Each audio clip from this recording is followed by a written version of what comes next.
want you to know how important it is to have this information in your heart and then work with your mind so that you can do the work well. Okay, it's called a Crusade class for a reason. We know that we help families. That's what we do. That's why we're here. But again, why is it important that we do it? So let's go ahead and begin with just some very important information that you may have seen before. If you're studying for your license, this is something you're definitely going to learn about. We talk a lot in the US about the three-legged stool when it comes to retirement. Retirement is one of the topics that we deal with every single day when we meet with someone. Why? Because traditionally in the US, we had three different ways of putting together our retirements. We had Social Security, we had personal savings, and we had private pensions through work. Well, the reality is that Social Security is going away.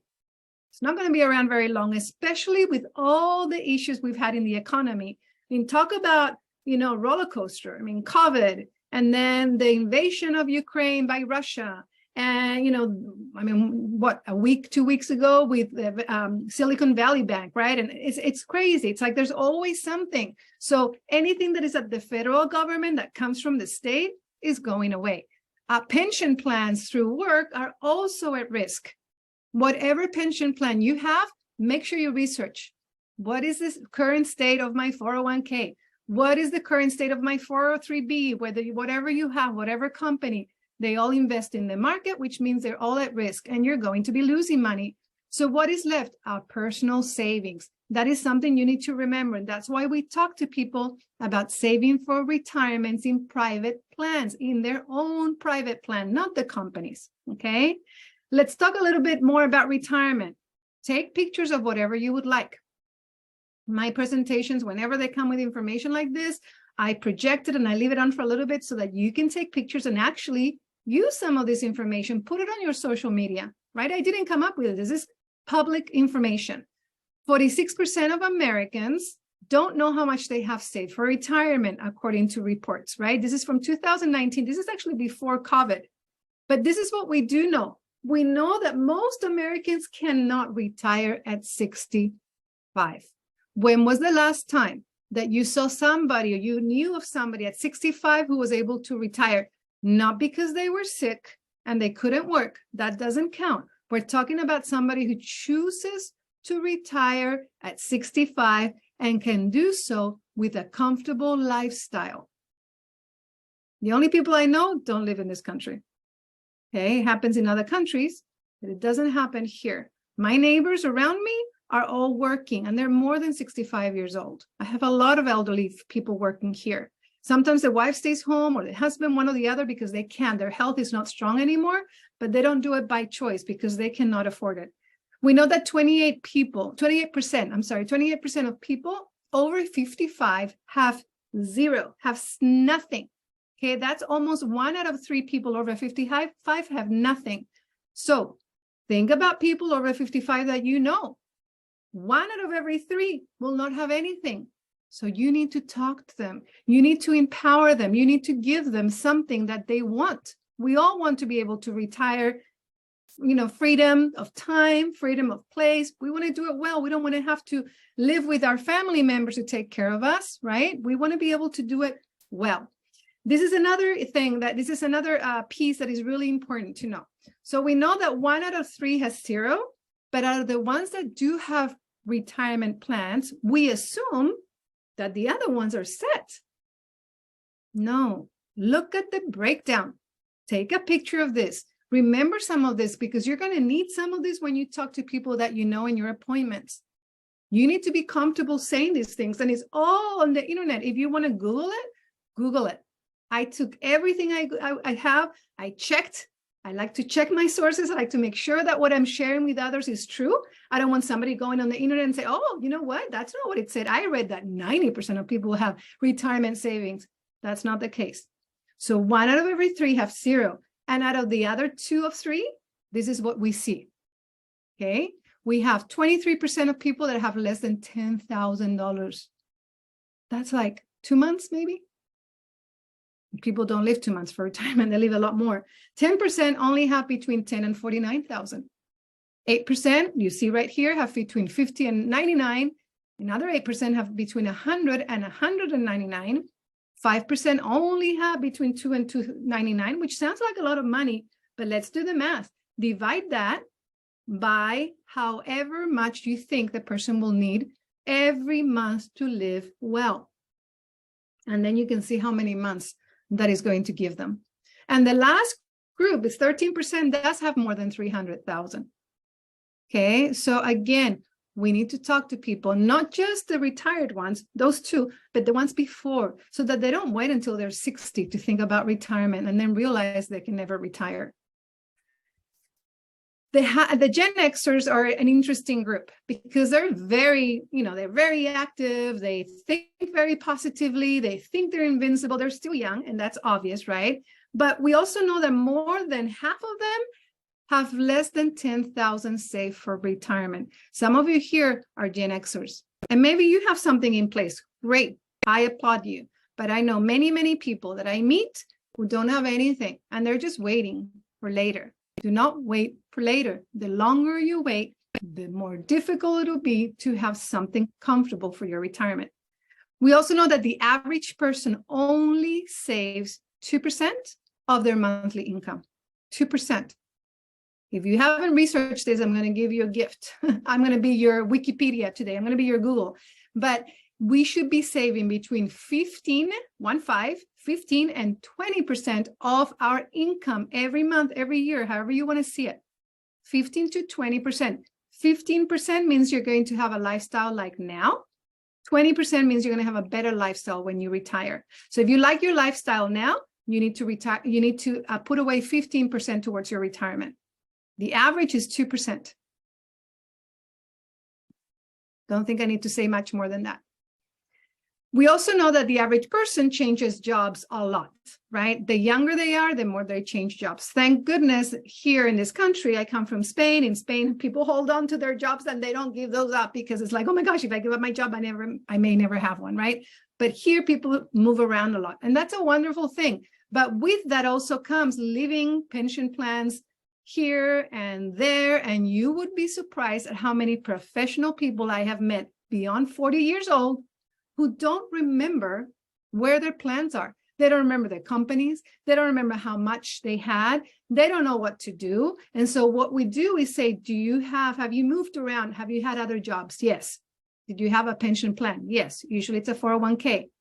Do you know how healthy that money is now? Is it doing well? Have you lost anything?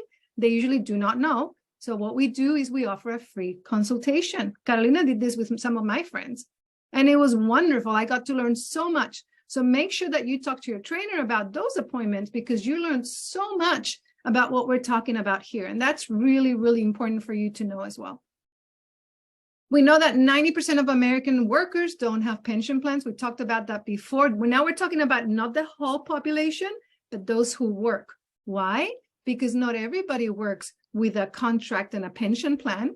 We have a lot of people who are self-employed. We have people with ITINs. How many of you know people with ITINs? Those people are not going to have a pension plan. I help people with ITINs all day long. Why?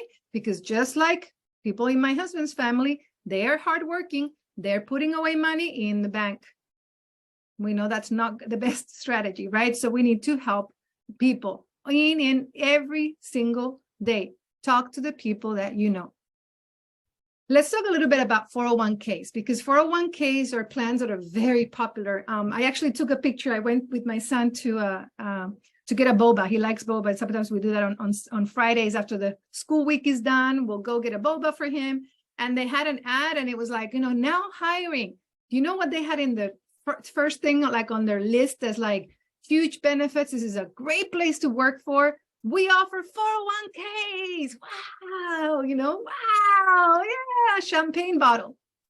Okay, let's talk a little bit about 401ks. If you're still very new, you probably don't know yet much about 401ks and all their risks. You will, but let's begin with how much money people have in those 401ks. I'm not going to read every single number or go line by line. You can take a picture if you like, but take a look at this money, the money that is put away. Take a look at both the average and the median. Think about whether you think this money is enough. Okay. Majority of people simply just do not have enough, even in their 401ks when they have one. And just FYI, just a quick summary, 401ks, the money in a 401k will have to pay taxes later. So from what you see here, 30 to 40% will be gone to taxes. Okay, so again, not enough. This is the founder of the 401k. Ted Bednar, who founded the 401k many decades ago, created this plan for companies. He wasn't thinking about the employee. He was thinking about the companies. How does the company get an additional huge tax write-off? That's what the 401k was, a tax write-off for employees. But what happened is that because the other pension plans were in so much trouble and more expensive to the company said, you know what? We're going to promote it as the best retirement plan available. Their marketing worked. But even Ted Bednar, who's the father of the 401k, admitted that if he could do it all over again, he would not do what he did. Sure, he has many, many regrets. So make sure you read up on what we talk about. Make sure if you don't feel it in your heart and you don't believe it in your mind, the people you talk to will know. They will read right through you. They'll say, okay, this person is just repeating what someone told him. That's when people start saying, no, they're just brainwashed. No, if you have conviction, if you feel it and you think it, really, really, really, not because your trainer told you, but because you read up on these things, you are going to have passion and fire coming out of you and people will listen. So make sure you write down topics that you think are important. This is a really tragic, very, very tragic statistic. And this one was one that shocked me this one actually was in the presentations that we would have at the office. And I was in shock. They have data from 2017 and also from 2008, 2009, because that is when the bubble crashed and people lost so much, their homes, money in the market, retirement plans. It was just crazy. But in 2017, which was just around the corner, 800,000 new widows came about, and 90% of them were bankrupt. Why do you think those women or those men became bankrupt when they became widows? Write it on the chat. I can't read it right now, but I'm going to read it later. Why do you think those widows became bankrupt in 2017? It could have been any year, but why do you think they became bankrupt? And think about the tragedy. Think about becoming a widow, and in addition to that, going bankrupt. And how could that have been solved? Okay, because that's where we come in. We have solutions. We can prevent some of the things we're seeing right here. Actually, I am going to be curious, and I am going to read what people are saying. Let me see. We have Nadia, who said medical expensive, and Gali, who said they no longer have the other income coming in. Didn't have a plan, Rosa. Andrew, no income protection. Yes. Thank you, thank you, thank you for contributing. Absolutely. When people don't have anything in place in case of losing one of the spouses, people lose what they have. They lose everything, not just their loved one. They lose everything. So if you're here, whether you have spouses or not, whether you have children or not, make sure you get proper protection. So if anything happens to you, your family is going to be protected. It doesn't matter if they're your parents or your children. Same kind of protection is needed. Okay, so this to me was heartbreaking because I know that these things happen. One of the solutions, the most important solutions, obviously, is having life insurance. It is the cheapest solution to avoid what we saw. Okay, we know that 42% of Americans who own life insurance would consider using it to supplement their retirement income. So not only can it be a way to prevent family from not being protected, but it can also help you if you have the right type of life insurance. It can also be your retirement plan. And only 1 out of 4 have the right amount of life insurance. Again, these are important things to know. Why? Because when you talk to people, you become more confident. You're not going to be, oh, like nobody needs me. Everybody has everything in place. No, they don't.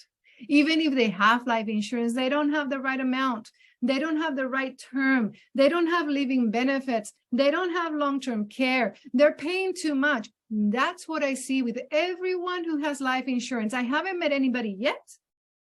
Maybe some of you have. I have not met anybody yet who said, I have life insurance. Great, let's take a look. We reviewed it together, and what they had was great, and we didn't need to talk about a replacement.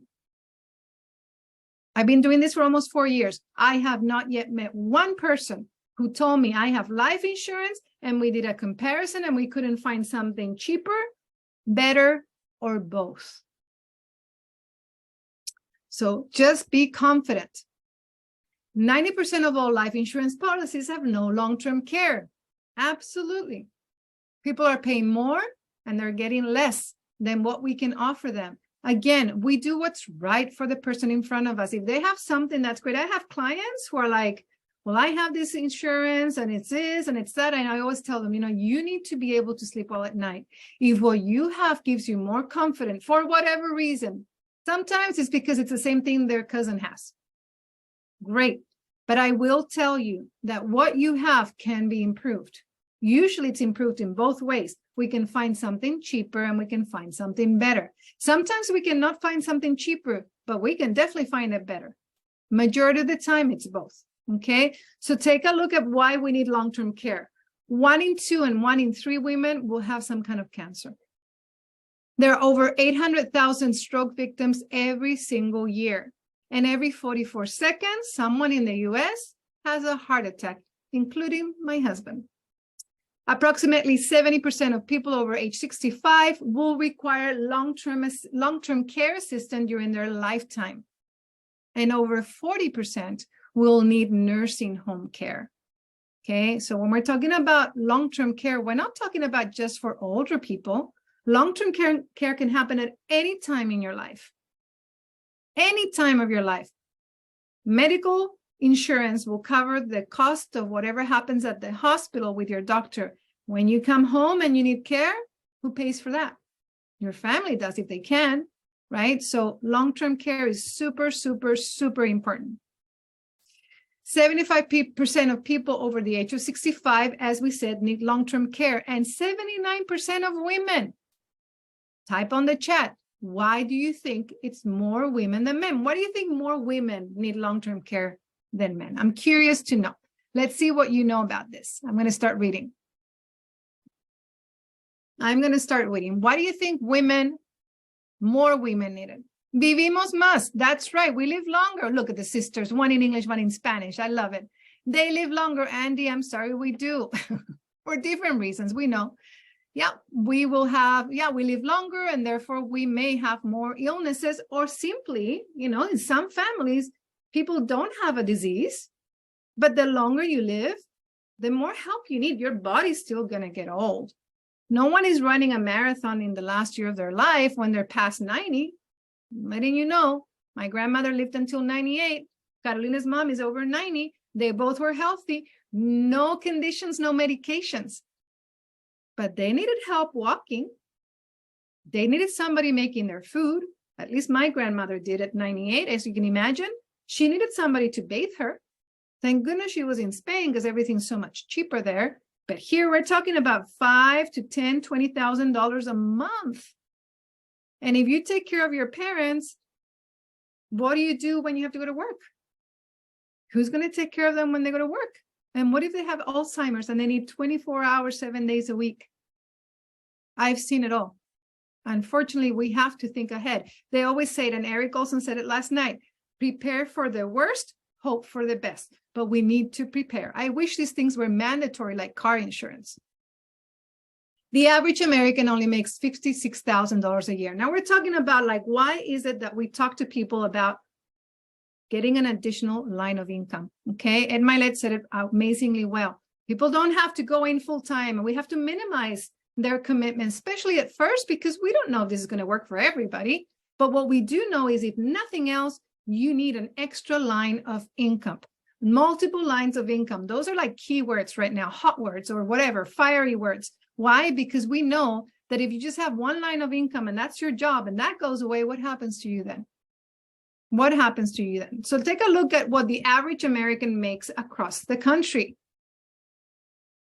We know also that 4 in 10 adults, if they were faced with an unexpected expense of just $400, I mean, honestly, $400, that could be a flat tire or two, right? I mean, we had our garage door that wouldn't open. Thank goodness my husband's a handyman. If anybody needs one, you tell me.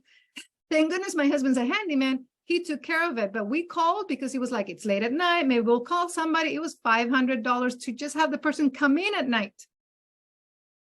So unexpected expenses happen all the time. People don't have money put away. This is a little more recent. This is from 2020, and it was during COVID, right? We were June of 2020. This is when we're all still using bleach and alcohol with everything that came from the supermarket. I was talking to my mom and my husband about it the other day. I'm like, oh my gosh, it looks like we're back to normal. But do you remember when, grocery shopping had to be sanitized and you left your shoes outside? Well, during that time, 45.7 million had filed for unemployment. And many of those people are still not working or still not working full time. I still know people who are not fully employed. I also know people who just don't want to go back to work. They want to work from home. So what happens is that we need to talk to people also about the ability to work with us. As Ed Milet was saying, we are very flexible. We can do it in different ways, in different places. You can be in Argentina and work from there. I'm going to be in Spain before I know it. But, it's nice that we can not only offer protection to families and retirement plans, but we can also offer them a better lifestyle through an additional line of income. Student loan debts. This is something, don't get me started. I was in education for 23 weeks. I have nothing to say about education and how great it is. Obviously, we all need to be educated in the system, right? But I will say that what is shocking is the student loan debt.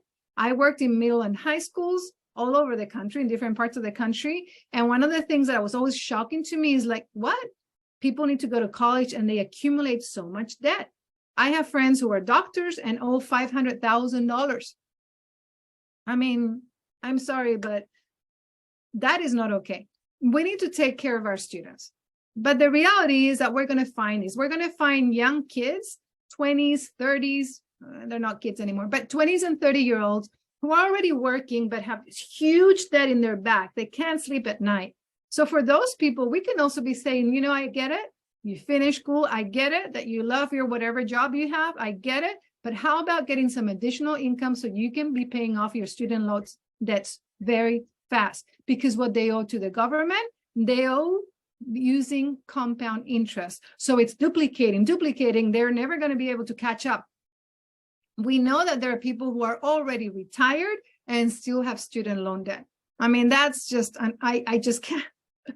Don't get me started about, how many things we do to our population to get them to fall through all these kinds of traps so that somebody's making lots of money. Take a look at the average American family. I wish everybody didn't look this way because that's not the average American family. Anyway, that's a different conversation. I don't want to get political or say something that's politically incorrect, but we know this is not most families. But what I do know is that these numbers are pretty accurate. The average American family has about $3,800 in the bank. Most people don't have retirement accounts. We know that. Their neighbors, the other 50%, only have about $35,000 saved for retirement. That's the average. Again, average, putting everybody together and then dividing it by the number in the population. They have no mutual funds, stocks, or bonds, or anything invested in the market, which is not terrible, but that's what it is. Their house is worth about $160,000 unless you live in crazy Silicon Valley like we do, or in California. The family owes about $95,000 of it to the bank. Based on their home prices, obviously that's going to be even higher. They make about $43,000 a year on average, but they can't manage to pay off $2,000 and $200 credit card balance, right? So again, it's a cycle. We've all seen that little hamster or whatever spinning that wheel. That's how it feels. You make money, you have to put it away, you have to pay it here, you lose it here, this happens, there's an emergency, and people are just like caught in this vicious cycle.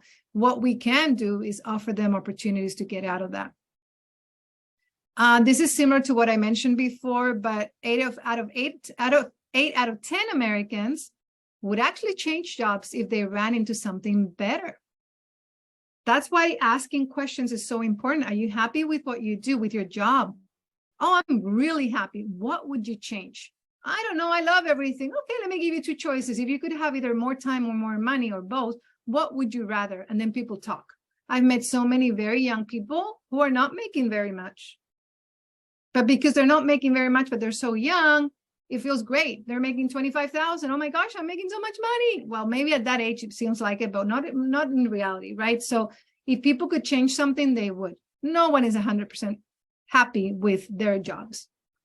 We also know that the financial industry is leaving the middle class America behind. The middle class in the US is very small, right? It's not as big as it seems, right?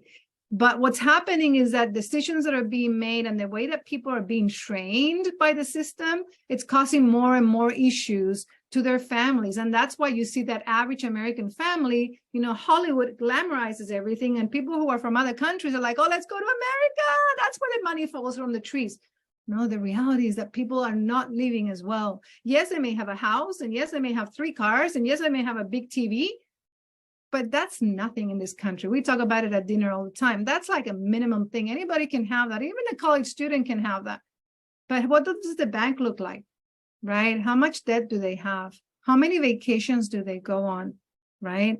Look around you. Pay attention to how people are doing and understand that we do need to help. This is another area that I think is important, the financial literacy. Financial literacy means that you can talk about finance, that you can make good decisions, right? Literacy has to do with reading and writing. Traditionally, when it comes to finance, we're talking about how articulate and how well-versed can the person talk about finance. Do they know the difference between a fixed and a variable and an indexed interest? Do they understand compound? I mean, we teach 3 rules of money. That's it. 3 rules of money. But those rules of money can make you win the game. So make sure that you understand that just because people have money doesn't mean they have financial literacy. It just means they have money. So we need to help families so that they have better literacy, so that they can have better habits. Look again at the same numbers that we saw. Only 40% of US adults keep a budget and track their spending. And that's an area that we help in too. Like if you don't manage your money well, then your money is going all over the place. And no wonder you're not saving. 76% of American families say they live paycheck to paycheck. 76%. That is huge. 50% of American families have less than 3 months worth of expenses saved. So that would be for like an emergency. And 27% have nothing at all. Like the numbers are a little bit different because we're talking about it from a different angle, but the conclusion is about the same. Why do we not have literacy? Okay, because that's something that everybody says, like, why don't we know these things? People always say, how come I've never heard this? How come no one ever told me? How come? Well, only 4 out of 50 states in the US require financial education. And even then, what they require is more like, okay, how to write a check and very basic, very, very basic things. So no wonder people don't have literacy because they don't learn it in school. Their families can't teach it to them because they don't have it. Colleges are not going to teach it to you. I went to college here, I have a master's degree. Never will you actually do that unless you go into business or economics or a specific field. But even then, you're going to learn about the theories versus the practical like we teach, right? But the reality is that people are not learning it. You go to the bank, do they teach you anything? No, they just tell you to do what they tell you to do. Does your family, like, you have this, I have friends who are like, well, my uncle, blah, blah, blah, blah, blah. And I'm like, okay, is your uncle licensed? No, but he reads, New York Times and he reads blah, blah, blah, blah, blah. I'm like, that is wonderful. But is he licensed? No. Okay, then you can read a medical journal every day, but are you a doctor? No, it's a different story. Very, very different. And people don't always pay attention to that. They just listen to people that sound like they know what they're saying. Little more information. There is $6 trillion sitting in accounts earning less than 1%.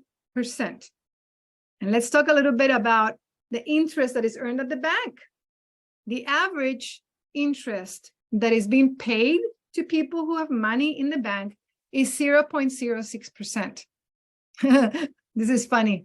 Santos and Carolina, I am sorry, this needs to be updated.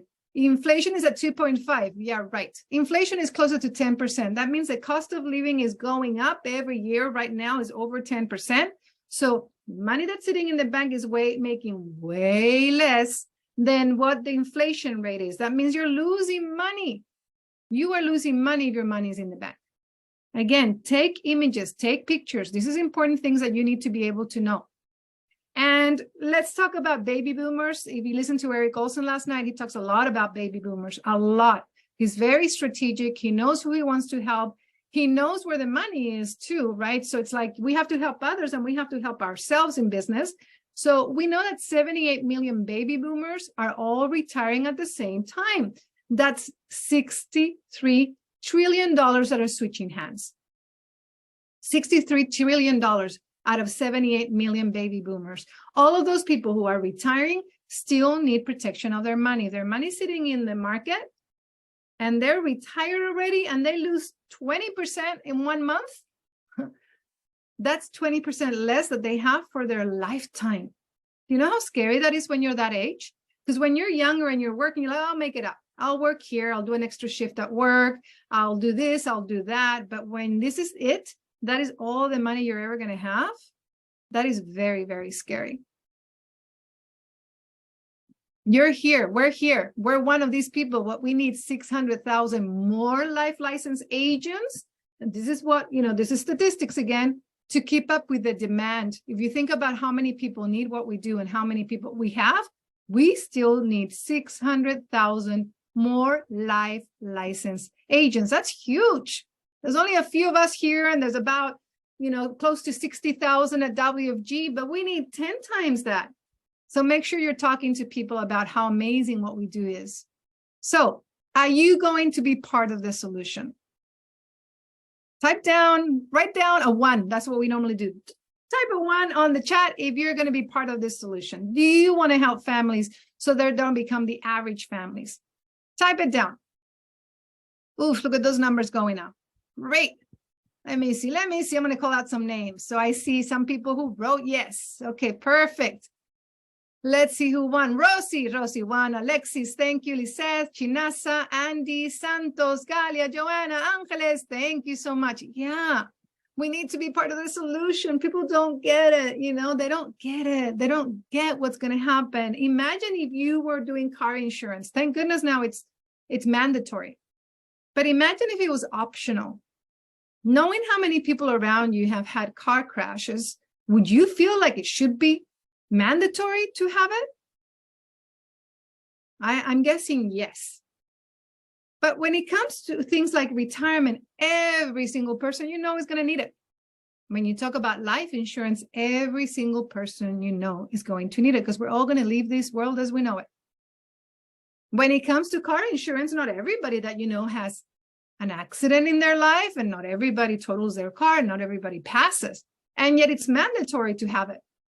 But what we have is not mandatory. Why? Because if it was mandatory, oh my gosh, it would be so much money that would be poured out. So it's like, there's other distractions in life, but we know everybody needs it. So you better have said yes. And if you haven't, then let's talk later. So if you do want a part, if you said yes, if you typed a 1, okay, then you cannot be a secret agent. We talk about this all the time. You cannot be an agent, a financial agent, but keep it to yourself. What good is that? How is that going to help people around you? How is it going to help your family, their family, your friends, their friends, your neighbors, their neighbors? How is it going to help people if you have something that you can help them with, but you don't do anything about it? So often what happens to people, especially when they start, is that they don't know how to reach out to others, those that they know. Or like me and like Angeles, I'm going to put you on the spot, Angeles. Those of us who talk a lot, we start talking to everybody right away. We're like, okay, you know what I'm doing. You know what I'm doing. Neither one of those is good. Don't be a secret agent and don't be a clown agent either. We want to be somewhere in the middle, okay? Angeles is wonderful. By the way, Angeles is so good at talking to people. I mean, she talks to everybody. We have appointments all the time. So except for Angeles, me and others like me need to work on not saying so much. But what we do need is a guide when we are beginning so that we know what to say and how much to say. Because if we say too much, not so good. And if we don't say anything, not so good either, right? So those of you who are brand new, I'm going to give you a gift today.